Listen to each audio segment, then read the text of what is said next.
What's up, brother? How are you? What's happening, man? It's always an honor to be on the show. Thank you for having me. Well, it is an honor and a privilege to host you as well. We've got over 9,300 people here, bud. So many people looking forward to hanging out with you tonight. Awesome. Good stuff. So what's going on with you, man? How you feeling? I'm not doing too bad. It's just been busy. We're going day by day here. It's hard to keep up with current events right now because, everything – you talk about something on one show and you go on the next show, it's like everything's changed. It's just so much. There's so much happening because the Lord told us almost probably 8 months ago that this is this time of acceleration right now. Everything's accelerating right now, and we're seeing that. We're seeing things fixing to be dropped. Things are getting intense here on the streets. You can feel the tension when you go, even when you just go into the store. If you're not wearing a mask, somebody's going to confront you. All these things. So the brainwashing that the mainstream media has been able to do is mind-numbing. Mm-hmm. They've been very good at it. You can see just how powerful the media is by walking around in everyday life and seeing everyone who's wearing a face diaper, a germ-infested face diaper. And what are we going to do with all this biohazard, by the way? Nobody's even addressed that. Yeah. Because if you've been contaminated with COVID, let's say, if you're wearing a mask, what do you do with that? Well, on the fire department for 20 years, it was biohazard to us. We had something that was contaminated. It was immediately dealt with in a biohazard situation. What are we going to do with all these masks that are everywhere right now? Right. And you see the same people wearing a cloth mask all day, every day. So if it's been contaminated with COVID, you're breathing in that stuff. Now, here's what I tweeted out about a week or two ago, is that I believe there's going to be massive lawsuits coming, guys. Massive lawsuits from employees against their employers for forcing them to wear these masks because people are going to start coming down with these funky lung diseases, if you will, almost like a fungus type thing because they've been breathing in their own CO for so long. So that's what's coming on that front. But, we just got a lot of things happening on so many different fronts right now. We're just trying to keep up with it. It's like mind-boggling. It absolutely is. And to your point there, I've been feeling it recently too.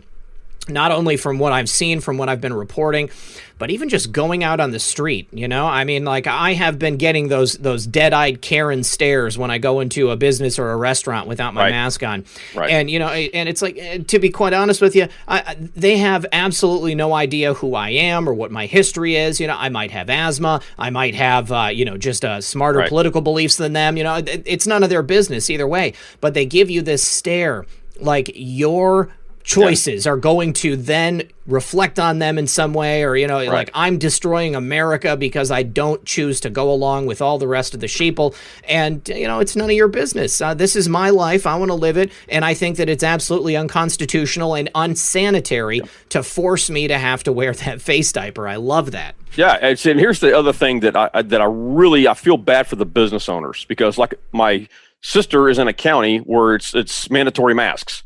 Well, if I go into that county and I walk into a business or a restaurant or whatever, they may be God-fearing patriots. They want to support their country.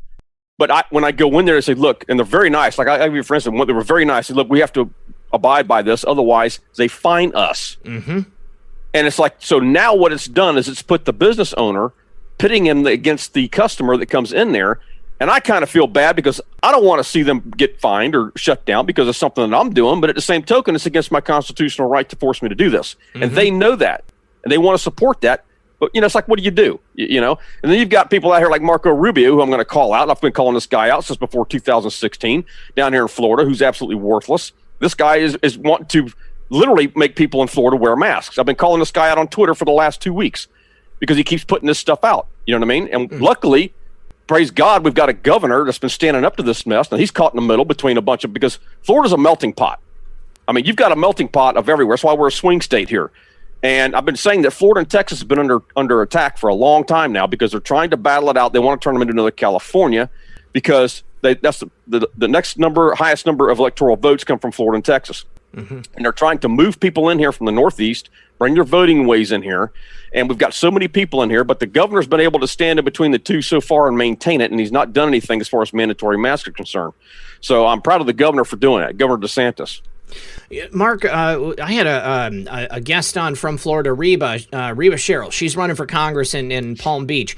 And when she came to America, she flew over from Europe, and they wanted her to sign some type of a release which stated that if she signed the release, then she was willing to get a vaccine for CV-19. Have you heard anyone talking about that? I mean, I understand that perhaps maybe they have certain countries that they might be nervous about, and maybe they want to, have something like that in place. But it sounded like the people or the government of Florida, from DeSantis, he was asking the citizens of Florida to sign this and to give away their rights for a vaccine. Have you heard anything about that? I have not heard anything or seen anything on that. That's new to me. I have not seen or heard anything on that, so I can't confirm that or deny it. So I would hope that would not be the case. You know what I mean? Yeah. Because I'm not signing squat. No. To be honest with you, you know what I mean? And I'm not taking a mandatory vaccination right now. And I've had a lot of people emailing me saying, why is Trump talking vaccinations? Why is he talking about the military coming in and doing this? Guys, there are people out there that want to take a vaccination because they've been brainwashed. They've been programmed into thinking this. Yep. The president knows this, so he's going to allow them voluntarily to take this. Now, Barr has already come out and said we will not do mandatory vaccinations. So I don't understand where the panic is coming from. Right. We either trust this president or we don't. And so far, we've been able to trust this man on everything he's done to this point.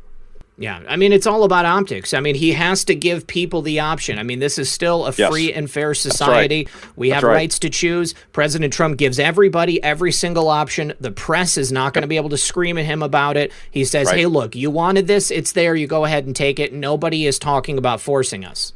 Exactly. And so, when Barr comes out and says we're not going to force you, that's it. Look, if he did that before the election, he'd never see another election. Exactly. And if he did that, that would kill his legacy because even the Patriots would be done with the Trump family at that point. And there's another Trump coming in the White House, by the way. He's not the only Trump coming. There's another Trump coming. So why would he do that? Why would he kill his legacy like that? He's not going to do that because he's in there for the people. That's the people's rights. Absolutely. Well, now, Mark, we talked about, you got a thought, Methods? Yeah, just back to the whole thing about the mask stuff, because what this has done with this virus going around is that it's made people afraid, because when people like to be left alone, but if anything's going to affect their personal life, it then becomes the issue. Right. And the fact that we walk in and we don't wear a mask and somebody says, how dare you threaten to kill me by you not wearing a mask, this plays back into the selfishness that we've created in society. And it really concerns me because it's bringing that out in the open, because otherwise they wouldn't care. If I were to go die myself from the virus because I didn't wear a mask, they wouldn't care. But the fact that I'm walking beside them, that's the issue. So I think that we're having this. I think when we talk about the Great Awakening, it's not just necessarily all the truth coming out. It's people having that personal moment with themselves to wake up and say, all right, I've been doing things and going about things and thinking about things the wrong way. This is a new world. I need to adapt to it. Now, how do you feel we should go forward with this stuff, Mark? Because we're in a total different world now. Well, we're in a different world right now, but also I think a lot of this stuff's going to get cleaned up when the truth comes out. When we get the red pills, what Obama's done, what China's done, what the churches have done, what all these people have done, what they've been into, that's when you're going to see, I believe, a level of awakening that's never been seen on planet Earth at this point. And I think at that point is when all that's going to change. It's how do we adapt to this? Because I think at that point, even a lot of people in Black Lives Matter, I think you're going to see leave that movement because the truth's going to come out as what they've been doing, and everything that we've been taught has been a lie, pretty much.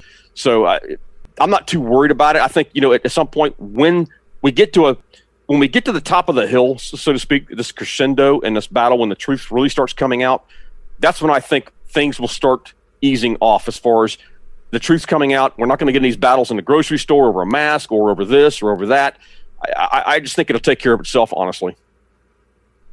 I can appreciate that, because I do always want to remind, even our audience, because I know us three do definitely. We know God's in control here. It might not seem like it because, the biggest clickbait things are terrible stuff, like clips that get shared and all those things, because that's what we're seeing in the world. That's what people want to share, and that social media isn't real life.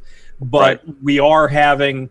we always have to remind ourselves that God is in control. We are just in a very huge battle that's bleeding out into the streets. This is the largest battle since the death and resurrection of Jesus Christ. This is the largest battle since then, guys. This is the largest battle. This is not just for America. This is to take back the entire earth right now, to gain control of it right now, so that the gospel of Jesus Christ can go forth. That's what this is all about. And so when you look at this, and I want to explain this to people, because I call it the full moon effect. And as a firefighter, nobody could tell me why people go nuts during a full moon. Well, it's the full moon effect right now that we're having. And finally, I just said, I never heard an answer that really struck a chord with me. That really struck in my spirit. You know what I mean? So finally, I went before the Lord. I said, Lord, what is the deal with the full moon effect? What is that? And he said, Mark, the full moon effect happens. He said, what's the primary area of operation of the enemy? He said, darkness. He said, when you introduce light into the darkness, the demons get agitated and they manifest in people. And he said, that's the full moon effect. Guys, that's where we're at right now on planet Earth. We are introducing light, truth, because truth is light, truth into the darkness. The demons are agitated. They can't take it, and they're manifesting, whether it's on the street, whether it's in the grocery store. It's the truth. And eventually that truth will set them free, but we have to get to that point. That's the full moon effect. That's where we're at right now.